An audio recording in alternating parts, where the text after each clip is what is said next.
नमस्कार आज ब्लॉग को समस्त को स्वागत। तो ब्लॉग टी न्यू इयर पूर्व दिन संध्या बेले हजबैंड आनी मोमो आ मोमो खाई आम चली जाइलु गोटे हजबैंड कर न्यू इयर पार्टी को। तापर सकाल सकाल उठिकी न्यू इयर पर आम आसलु मंदिर साई मंदिर। आउ न्यू इयर दिन आम साई मंदिर आसलु मो झी हजबैंड आ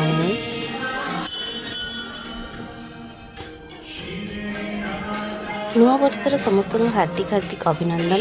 तो मंदिर को फेरी आसिक आम खाई दहीबरा। तो यहाँ ता पूर्व दिन माने जनवरी 2 तारिख भिडियो। हजबैंड आनी सकाल सकाल चिकेन बिरियानी। तो चिकेन बिरियानी खाई सारिक आम बाहर मार्केट शॉपिंग करने को।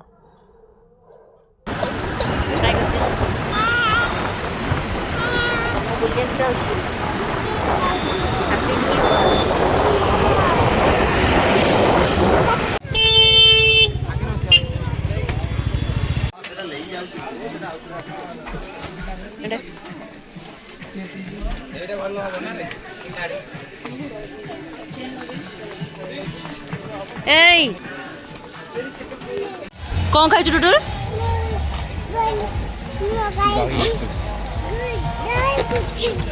कौन खाइचु बेलन तड़ुका दही गुपचुप खाइचु ए सला किए देला बाबा देला आसले आसिक आम आनी क्रिस्पी मोमो घरे खाई सारिकी तापर मु डिनर प्रिपरेशन लगी पड़ी। तो जेहेतु न्यू इयर आइंस खाई पार नुँ से दिन राति माने जनवरी 2 तारिख राति आम प्रिपरेशन करूँ यहाँ जीरा राइस आउ एपटे चिकेन पाई मु मसला कसुची आउपटे चिकेन लुण हल्दी गल थोई देछि। बटम छतु आनी भलसे धोई धाइकी मुझे रखी चिकेन कषा रेडी हो सारी। लुक केमिति मते कमेंट माध्यम सियोर कहतु। आउपटे छतु को मु कॉर्नफ्लोर गोल रखी छाणी देछि। चिली छतु करने मु पियाज कैप्सिकम सब रेडी कर देछि। पांपड़ छाणी देछि। तो चिली छतु एवं कर सारी आ चिली छतुटी सतरे बहुत टेस्टी लगुला। आपण मानक लुक केमिति लगुच सेटा कहतु। आउपटे चिकेन तरकारी को थरे देखंतु बहुत ही गॉर्जियस थिला। टेस्ट भी बहुत ही थिला बढ़िया। तो आम एना बस पड़चु खाइबारे।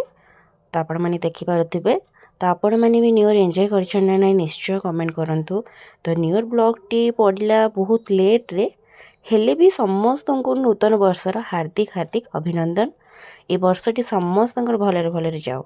रहिली जय जगन्नाथ।